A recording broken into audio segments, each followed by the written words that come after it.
My phone shows I arrived at work before I left home. I trusted my phone like a second set of keys. It woke me. It reminded me to drink water. It kept the calendar of my life in neat, obedient blocks and whispered directions when I lost my way. When the city blurred and the rest of me loosened into habit, the phone tightened everything up and made it legible. That is why, when it started telling me things that my body refused to confirm, the first impulse was to blame myself. Tiredness, stress, whatever small erosion of reality my nights might produce. The second impulse, the one that moved beneath the first, patient and cold, was something darker. It wanted me to look at the machine and admiringly, stupidly, assume the world was the machine's to name. The first anomaly was a notification that arrived like a polite lie. I remember the mundane room with microscopic clarity, the mirror with a faint drip of shampoo on the corner, the kettle with a hairline crack that made it sing too loudly when it boiled. I'm precise about mornings because they are a small island of order in my life. At 7:58 a.m., still with toothpaste foam at the corner of my mouth, my lock screen lit up with a message from the calendar app. Welcome to work. The text used the casual, almost affectionate voice of technology attempting to be useful. I laughed, because the laugh makes something normal feel normal again. GPS errors happen. Apps misread addresses. It was a cheap shiver. I silenced the sound and went on. At the kitchen table, I picked up my phone to cross-check the time, and noticed my timeline had a strange order. An entry showing I had arrived at the office at 7:58 a.m., then an entry showing I departed home at 8:05 a.m. The chronology inverted itself like a coin flipped and stuck between fingers. I shut the phone, restarted it. Performing the routine of a reset felt as if I were rerunning a ritual to convince the world to recant its pettier mistakes. The phone stayed stubborn. The timeline stayed consistent. Arrived at 7:58. Departed at 8:05. The two items sat there on the screen as if they had nothing to do with the rest of my life. I walked to work like a man who's decided to test the limits of trust. The walk takes me 10 minutes on a good day, 8 if I hurry. It was an ordinary route. The bakery where the baker waves even when you don't know his name. The cracked paving slab shaped like a heart by the cafe. The woman who always feeds pigeons at the corner. The city was wet with a shift in weather, the air heavy with a rain that hadn't yet fallen. Each step felt recorded, and knowing it felt recorded changed the way it landed in me. That morning, when I punched in at exactly 8:10 a.m., a small success bloomed in my chest, the sort of mundane achievement that keeps most of us afloat. But the phone's log had already done its work. Arrived at work, 7:58, glared back at me on the lock screen like an accusation. I told myself the usual rational stories. Phones lie, apps sync, servers misbehave. We have all seen clocks that run ahead and watches that lose track. Still, a strange thought threaded through me. What if the phone knew something about my days that I didn't?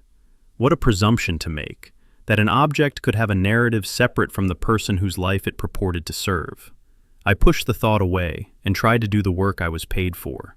Tidy the spreadsheets, answer the emails that feel like waterlogged insects, pretend the world made sense in the small, tolerable ways. 3 days later, the misorder repeated and deepened. At 5:45 a.m., I received a benign, cheerful notification. You are all caught up. Great job. Time to go home.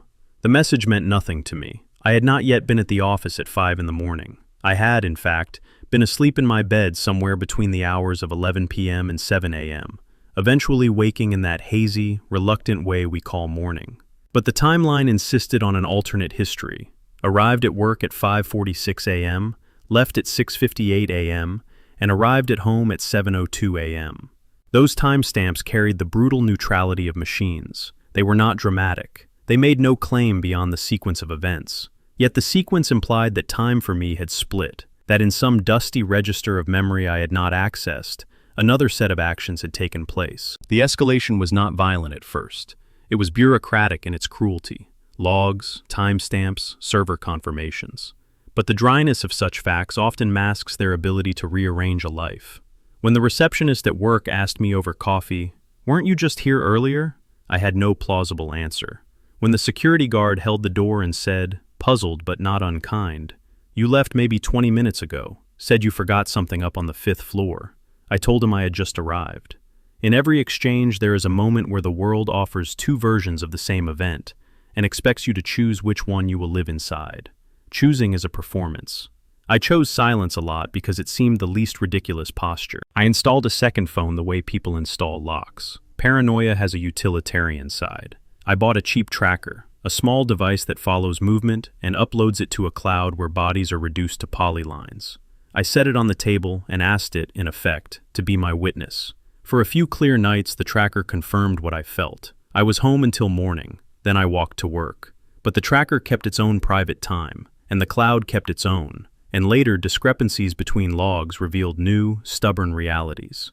On a Tuesday afternoon, the tracker's dashboard showed two trajectories for a single Monday morning. One thin blue line that matched my conscious movements, the route I took at 8:05 a.m., and a second grayed line, almost ghost-like, that left the same location at 7:37 a.m. and arrived at the office at 7:58 a.m. The ghost route fit into the phone's impossible chronology like a missing puzzle piece. Ghost lines demand an interpretation. At first, mine were the rational ones. Someone using my credentials, the app mislabeling another user as me. A prank. My professional life trained me to seek patterns rather than panics. But when the details multiply, patterns become stubborn. My email log showed sign-ins and activity at hours when I was certain my hands had been still. My keyboard's glow registered pulses under my fingers in times my skin remembered only sleep. Small habits betrayed me. An unfamiliar creak in my shoe recorded on a device's microphone, and a receipt that popped into my inbox with a timestamp that placed me at a street 3 blocks from my apartment. The receipts were the cruelest, mundane proofs that insist on being facts. A coffee purchased at 7:42 a.m., a sandwich at 7:51 a.m., both at shops I had never visited because I had been at my kitchen table eating toast as the kettle sang. There was a night the machine offered a clarity that felt obscene. I set up a camera in my kitchen and left it running, not because I trusted it to save me, but because the act of watching produces its own sort of evidence.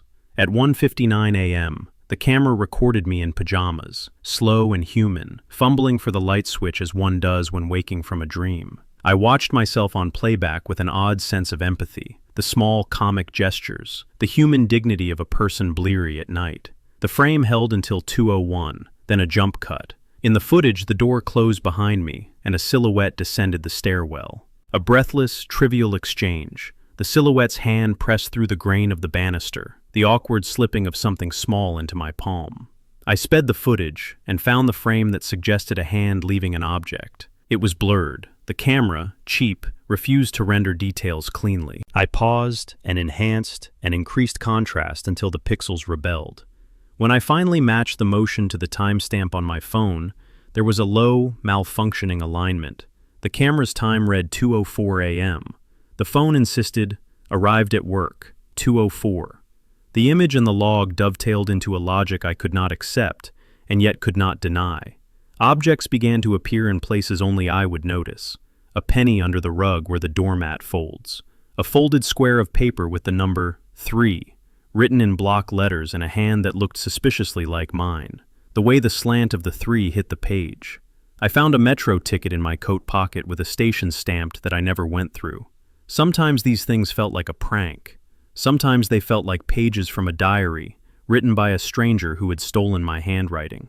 The appearance of small offerings carries a threat because they imprint intimacy.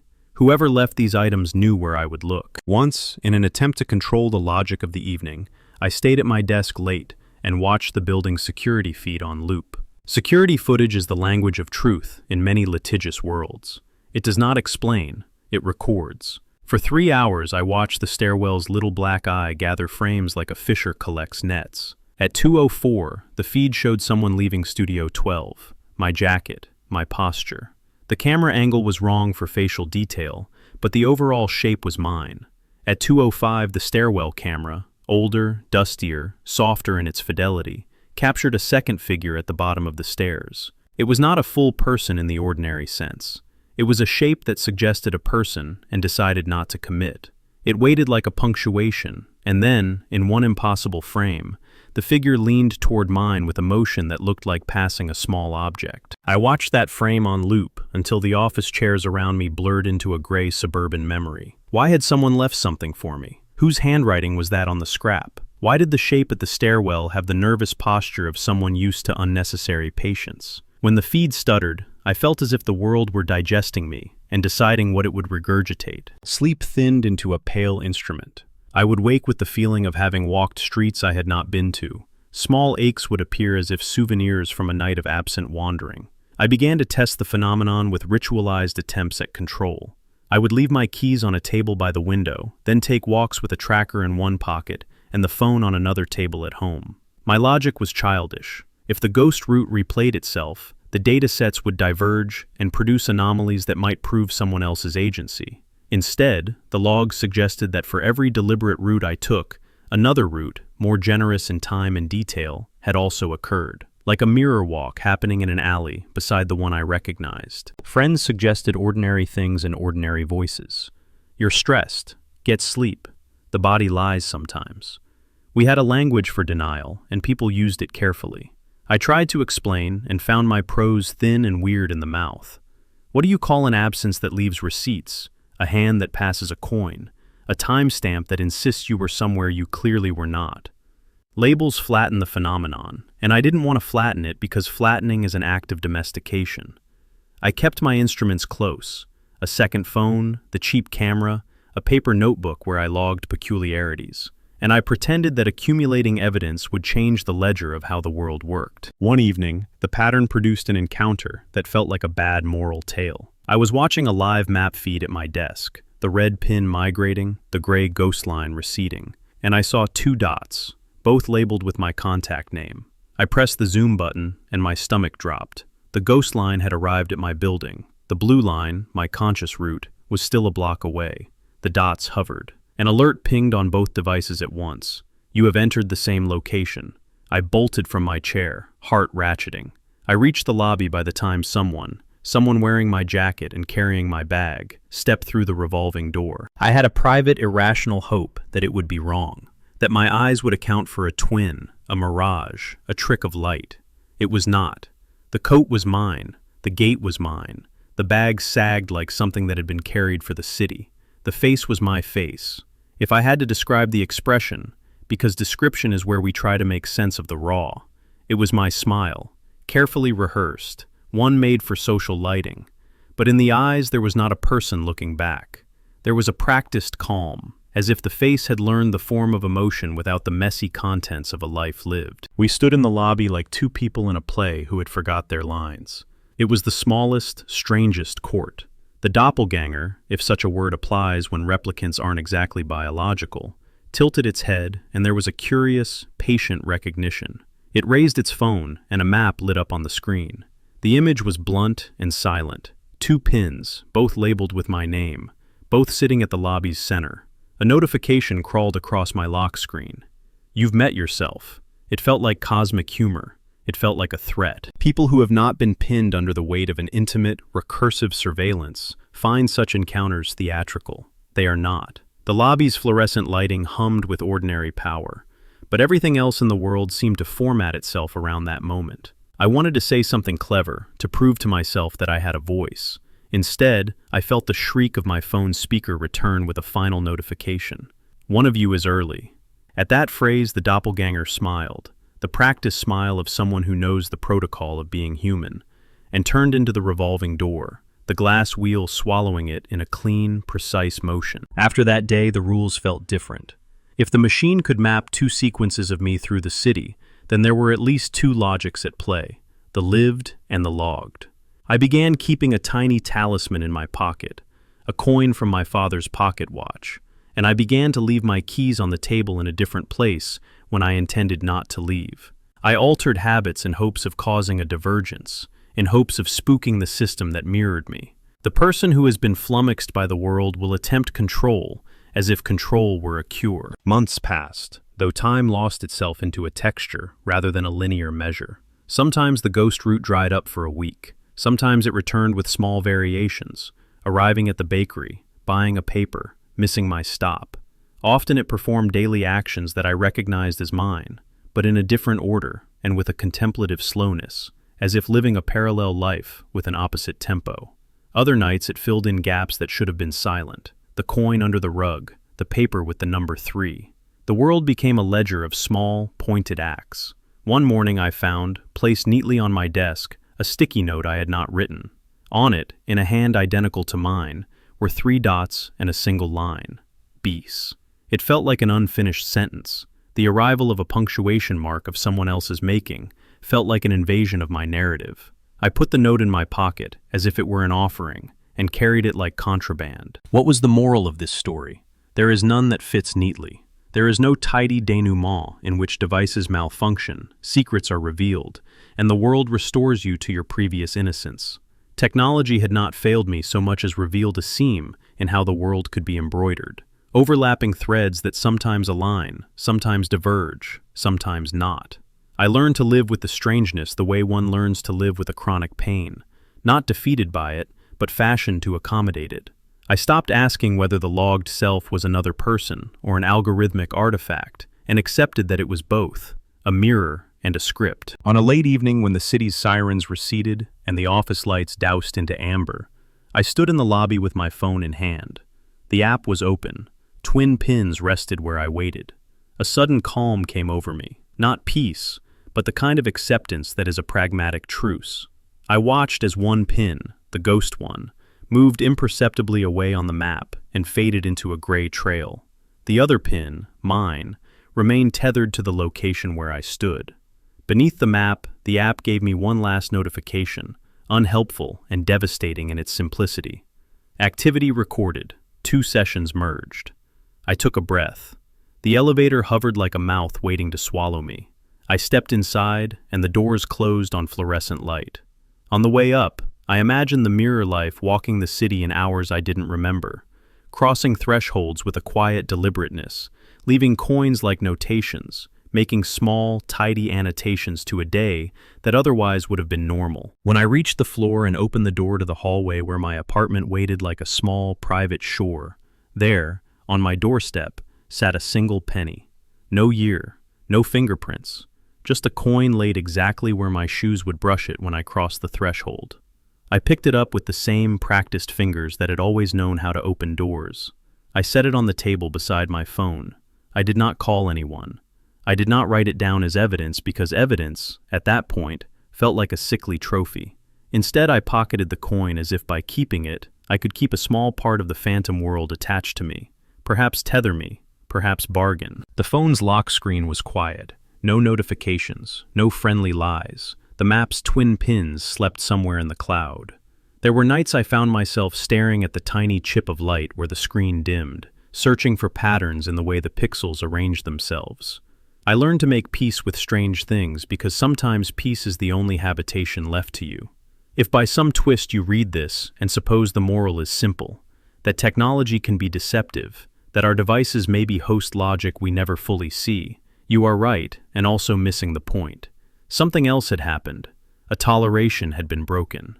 My life, which had relied on the neat choreography of schedules and notifications, learned another possibility, that 2 sequences could carry the same name, that a face could be your face but not your history, that an object like a phone could keep a memory of you written in a hand that seemed oddly familiar. So I live now with a coin in my pocket and a polite suspicion of time. When my phone logs tell me I arrived before I left, I smile in a small, thin way and step through the day like a person who is both witnessed and witnessing. I look for the little things, the receipt on the counter, the sticky note in a handwriting that might be mine, the shadow that crosses a frame and refuses to resolve. Some days the duplicates retreat and life returns to ordinary geometry. Other nights they attend my thresholds like polite guests. I do not know if they will ever stop. If you ever find a notification that insists you were somewhere you know you were not, do what I did. Buy a second phone, set up a camera, leave keys on different tables, and keep a coin where your shoulder remembers it. Make the world hold more witnesses. There is a modest defiance in documentation. It may not stop whatever records you without asking, but it gives you a ledger you can look at while the world rearranges itself.